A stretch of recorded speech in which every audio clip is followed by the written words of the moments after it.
What's going on, everyone? This is Jay from Premier Gaming Entertainment, and yes, it's that time already. Time has flown by, and it's now just a couple of days before the bowl game with Michigan playing Florida yet again.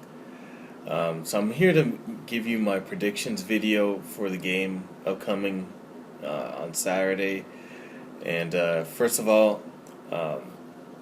Merry Christmas, everyone. This video is coming on, a little bit after Christmas. So, Merry Christmas, everyone, and hope everyone has a very happy New Year as well. Now, like I said, I'm going to be making my video about my predictions about the bowl game. But first, before I do that, a couple of things.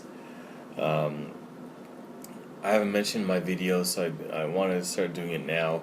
If you're subscribed to me, or if you're not, and you want to be notified about any videos that I'm making, make sure that you click the bell and click on notifications.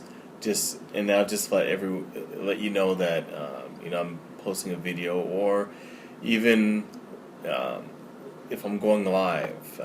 I haven't done it technically yet. I did do it a couple of days ago, actually testing something else, and we ended up having a good discussion after we unintentionally went live. And the discussion that I wanted to talk about before I give my predictions for the game is this whole aspect of players sitting out these bowl games. So first, leave me a comment in the comment section below. Let me know how you feel about players sitting out these bowl games to quote unquote go prepare for the draft. So my personal opinion, we had a nice discussion about it. Some people feel as though it's players should be able to just do whatever they want as far as sitting out. And it's a business decision.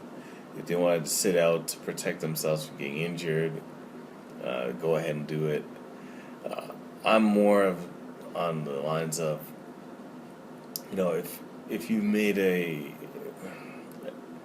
if you're dedicated to the team, or you claim that these guys are your brothers and you want to go to war with your team, and these are the guys that you want to go to war with, you need to go ahead and play this bowl game.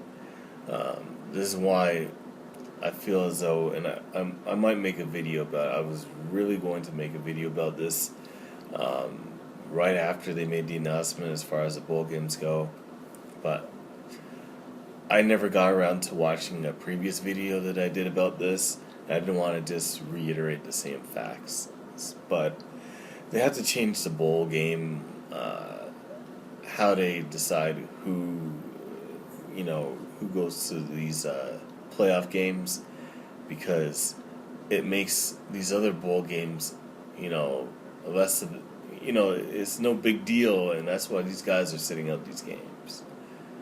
So I don't know, if I were a player and this was going to be the last time that I played, personally, I wouldn't want to go out the way I did against Ohio State.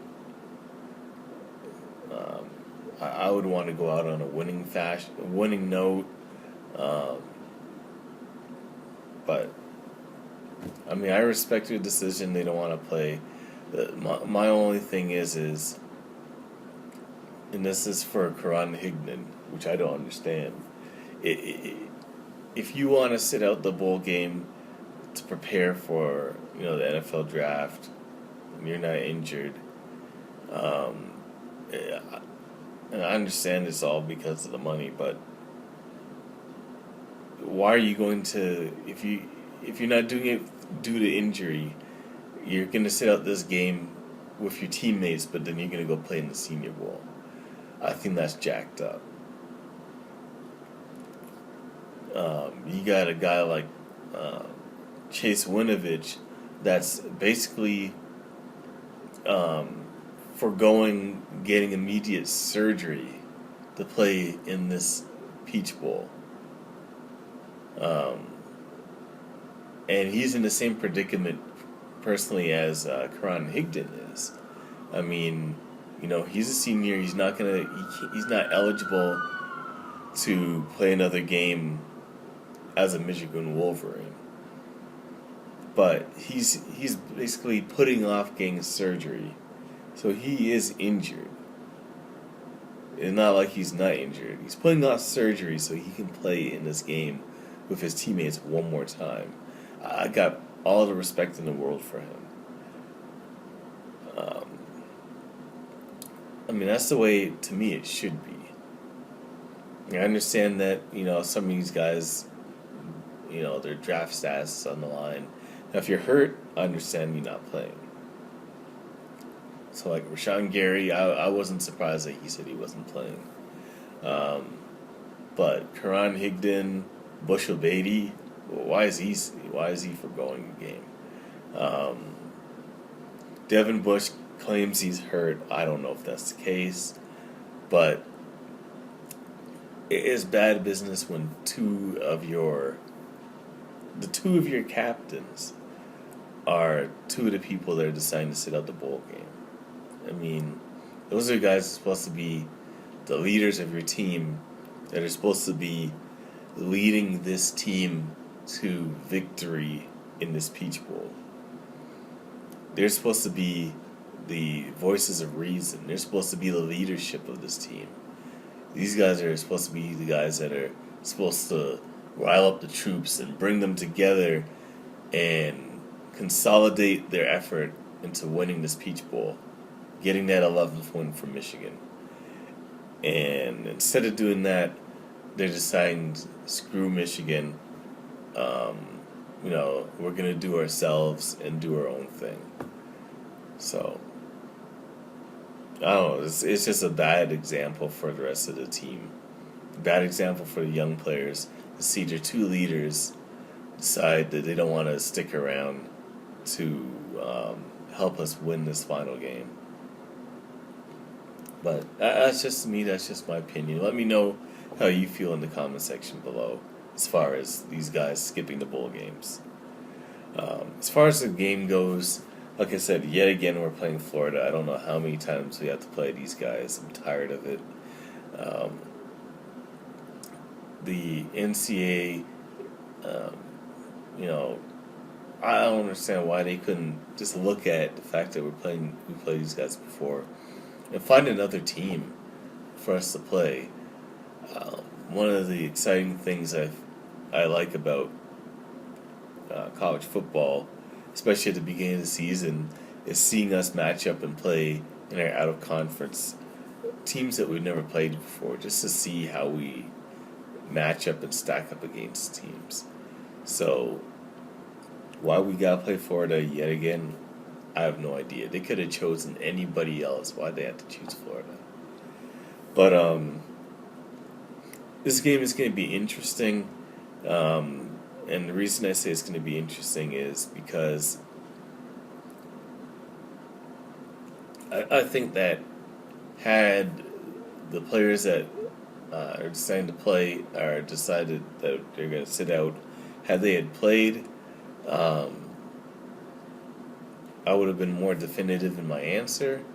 But you're talking about your starting running back, your starting All-American linebacker, your lineman, which was the best player in the country, a couple of years ago, guy that's going to go in the first round early, sitting out, and your starting tackle, all sitting out this game. Those are some key areas that we have to replace for this game. So,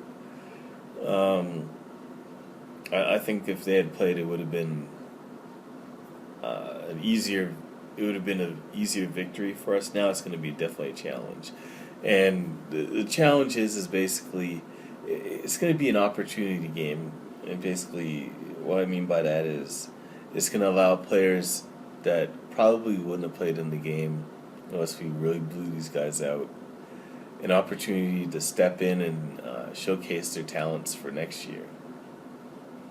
Um, like for example, Chris Evans, um, True Wilson, Christian Turner, give them an opportunity to see how they're going to work as, who's going to take the reins as being the starting running back. It could be even Zach Charbonnet when he comes in, because to me he looks like he's the real deal, and he might even be the starting running back for next year. But obviously he can't play in this game today, or not today, but on Saturday. So for the time being, this is going to be a showcase to see which one of those three can potentially be the starter for next season. And it just goes down the line. Who's going to be our starting middle linebacker? Who's going to take over the reins as our starting lineman?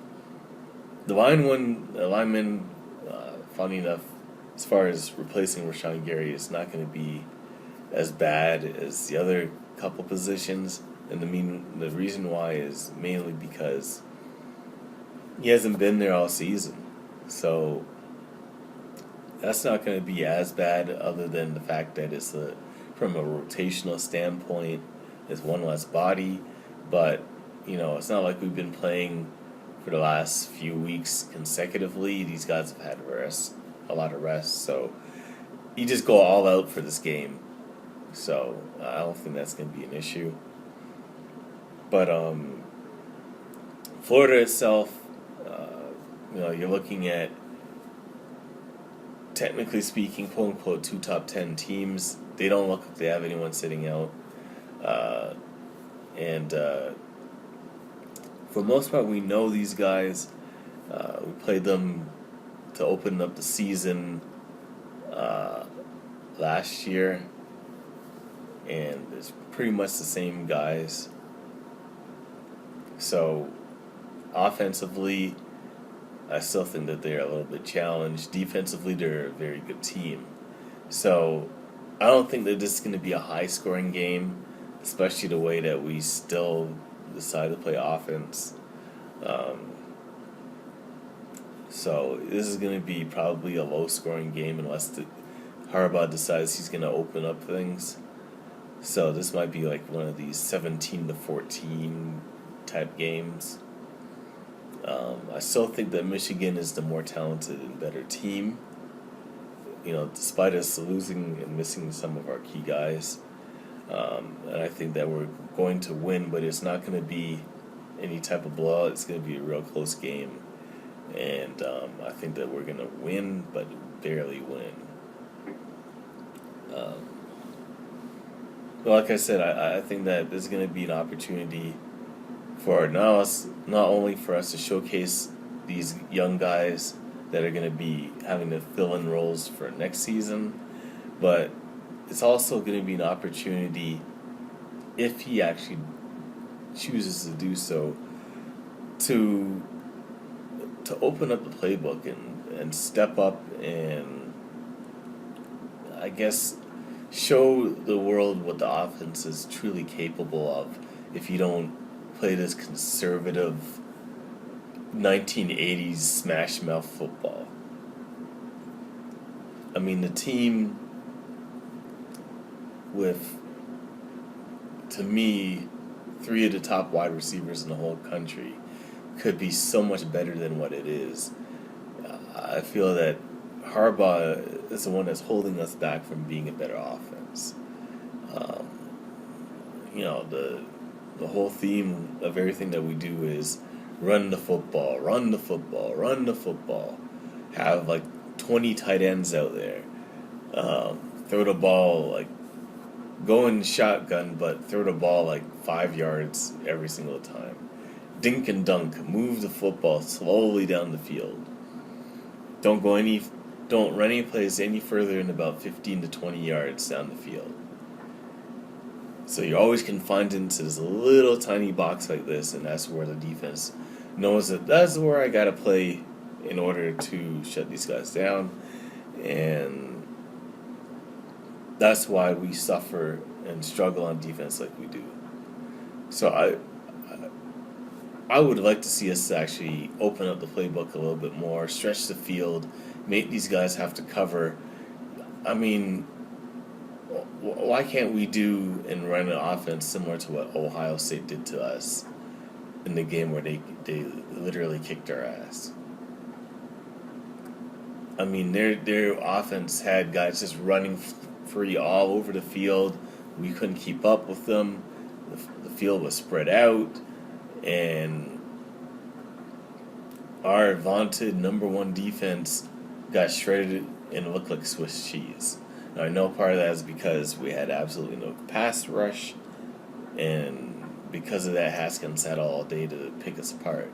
But